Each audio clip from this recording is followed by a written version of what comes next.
And this was the scene from Jack's Beach, midday Monday, northeast at 30, 5 to 7 foot surf. High tide was still 4 hours away, so look how rough it is, guys. It's going to be coming down the next few days. Only drawback is the water was dirty, filthy brown as far out as I could see. It's not a good thing. The catfish love it, the sharks love it, and the stingrays love it. So we got to hope it'll clean up the next few days. We're going to talk about that. We got some better winds coming. So if you live in Northeast Florida, you know that over the weekend it was insane with the winds. Northeast 25 with gusts up to 45. And at one point on the St. Augustine Pier, it was northeast at 38, and that was sustained for like 7 or 8 hours, guys. That is insanity. It's going to move a lot of sand. All the cuts that we were fishing pre this northeaster, you can throw that out. You need to go at low tide now and find out where the new cuts are, because what was there on Friday definitely is not there. It may be a mile to the south of where it was, if it's even there at all. In Ponte Vedra, Monday morning I was there, the water line was all the way up in the dunes, tons of erosion. And like I said, the water was absolutely filthy, but I hopefully it'll clean up. We'll see, because when I was in Jack's Beach Monday afternoon, the mud line was as far as I could see, and that's not a good thing. Usually we'll have a line that we can see, a clear line that we can judge by, so when we get an east wind, we know it's going to clean it up. But when it blows that hard, it's just moving tons of sand, and it is what it is. But the next few days, if it cleans up, the fish got to eat, right? You know, on Tuesday, they're calling for northeast at 10 to 15, which is much better than what it has been, but the surf is still going to be 4 to 5 foot. Hopefully it'll be lighter than what they're calling for and start to clean it up. And on Wednesday, they're calling for east 7 to 10. So the next 3 days, Tuesday, Wednesday, Thursday, if I was going to pick a day to fish, Wednesday would be it. I can't guarantee the water will be clean, but that's what I would choose, because they're saying the surf 2 to 3 foot. Because then back on Thursday, it picks back up southeast 10 to 15, maybe a little bit stronger with 3 to 4 foot surf again. And then Friday, I saw southwest like 20, and that'll be dirty water. If it doesn't clean up, there'll be some whiting, but man, it's going to be hard to target those pompano. You know, the pompano really like the cleaner water. They're sight feeders, so the cleaner it is, the better for these guys. We'll see what happens. We'll try to get a report up from the beach tomorrow afternoon. This is Monday night. I'm filming the next few days forecast. So Tuesday afternoon, we'll try to have a live forecast to just show you the water clarity. Hopefully it is cleaning up, because Wednesday could be phenomenal. The tides are at the end of this video. We got low tide sort of in the middle of the day. Yeah.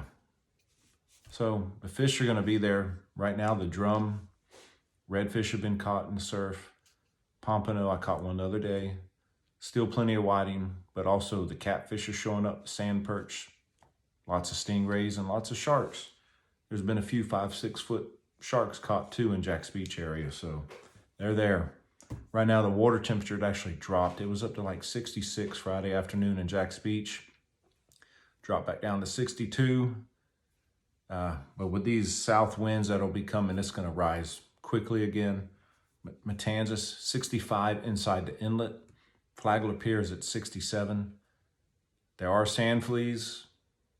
They're going to be a little bit harder to find the next few days until things settle down, but they are there. I saw the bird feeding on them earlier today, but he sees them a lot better than I can, and you can. So as it calms back down, they'll come back up to the top. But that's all I got. Hopefully we'll get into some good fish the next few days. We got to hope it cleans up by Wednesday, because when that south wind hits again Thursday and Friday, it's going to go straight back to mud. I think the weekend I saw east winds again, maybe Saturday, but dependent in Northeast Florida, it can really get dirty fast. So if it does get dirty in Jack's Beach and the Volano and Ponte Vedra area, from the south wind, go north, go into Huguenot, Little Talbot, Fort George area. That area tends to be a little bit cleaner. Go to Nassau Sound. Those pompano will get up into Sound up there in Fort George Inlet, Huguenot area.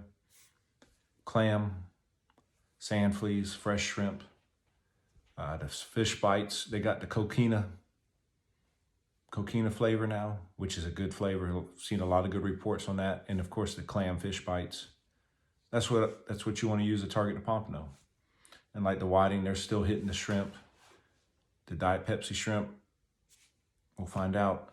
As the water warms up, you really don't need the Diet Pepsi, guys. I really use it when the water is about 64 and below.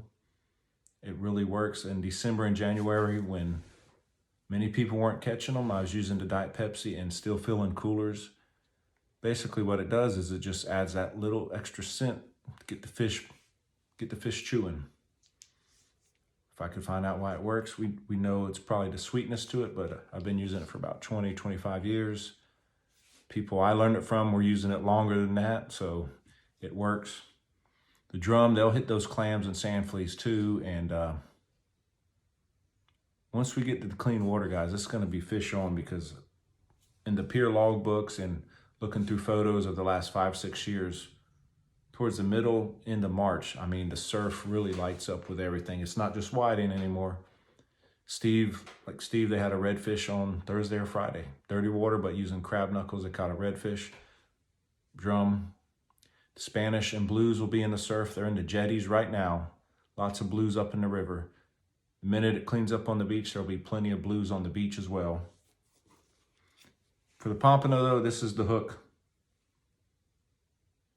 Eagle Claw circle hook, 2-aught, good hook. My favorite color floats is that yellow guy and the orange one. They make a pink the same size, which works great. And I also use this little salmon bead, put those two together. In fact, if you see, the hole on the orange float is pretty big. So if you don't put the bead on there, this is what happens. It slides onto the hook. You don't want that. Put the bead on there first, so it'll look like this on the line. You know, the hook, bead, and then the float. That bead will prevent the hook from sliding into the float, but that little salmon bead has been killer the last 2 months. If you take a sand flea and look underneath it and see the eggs, that's what they look like.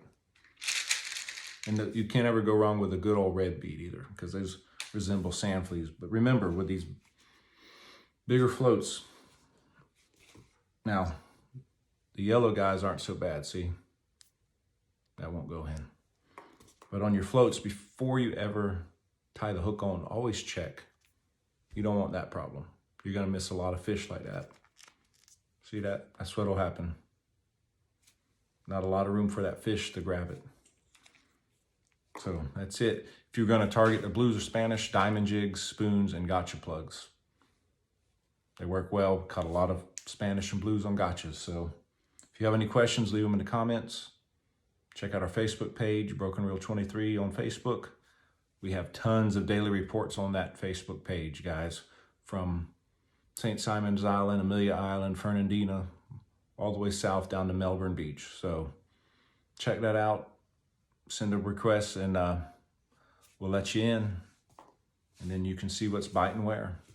So until Thursday for the next report, which will be the weekend report, tight lines. And if you want to know what the water looks like tomorrow afternoon, tune in. We'll have a live video. Thank you, guys.